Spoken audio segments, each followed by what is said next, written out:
Welcome to NASDAQ Trade Talks. I'm Jill Malandrino, Global Markets Reporter at NASDAQ.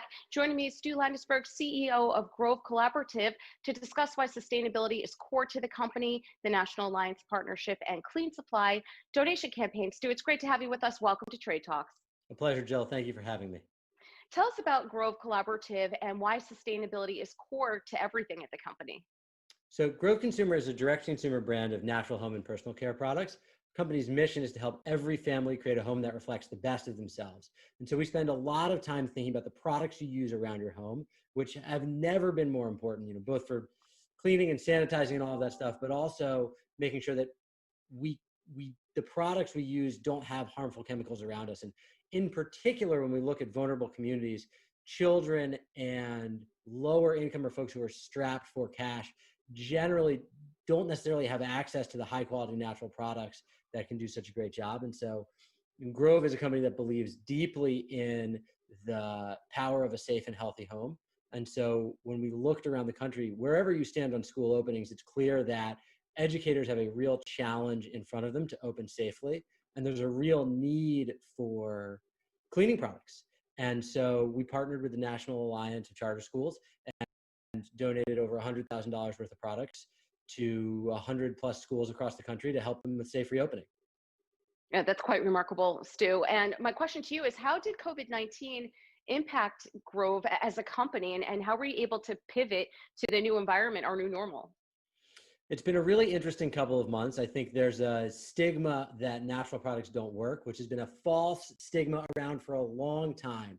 And I've certainly read that people are moving away from natural products, but that's not what we've seen at all. We've seen consumers really embrace not just sort of the core cleaning products, but find new parts of their routine to shift into natural products. So we've seen strength across many parts of our business. Obviously, the core pieces of home care, hand sanitizers, disinfecting wipes, stuff like that. But actually, the fastest growing part of our business overall in the last 6 months has been clean beauty, where we've seen folks looking to add natural products to new parts of their routine. And it's been really exciting to see the breadth of categories. And I think it speaks to the power and longevity of the transition of sort of products that our parents use to products that we know are better for us and for the environment.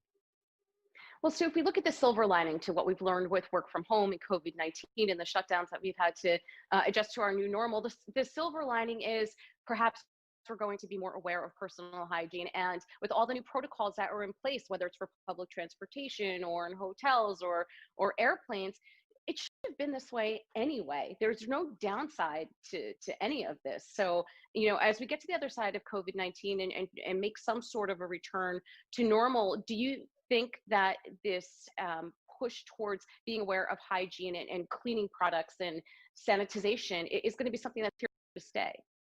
Absolutely. I think it's all about education. And I think what this moment in time has provided is a catalyst for a lot of people to learn more about their sort of the environment around them. I think one of the reasons you're seeing folks turn to more natural products and more sustainable products is as you look around, you see the incredible amounts of plastic waste generated by conventional cleaning products. And the Grove solution is a super concentrated cleaner. You get 1 ounce of cleaning product and you add it to a reusable glass vessel. You save millions of pounds of plastic over the company's history by preventing the use of sort of single-use glass bottles filled with what's mostly water anyway. I think that's one example of many places where consumer education around hygiene and around sort of the ingredients that folks are putting in their homes, on their bodies, and the overall impact of the packaging and single-use waste that we create.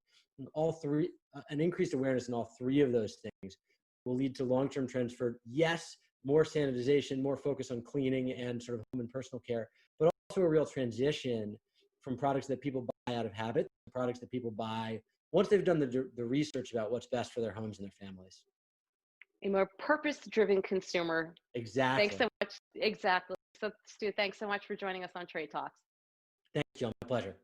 And thanks for joining me. I'm Jill Malandrino, Global Markets Reporter at NASDAQ.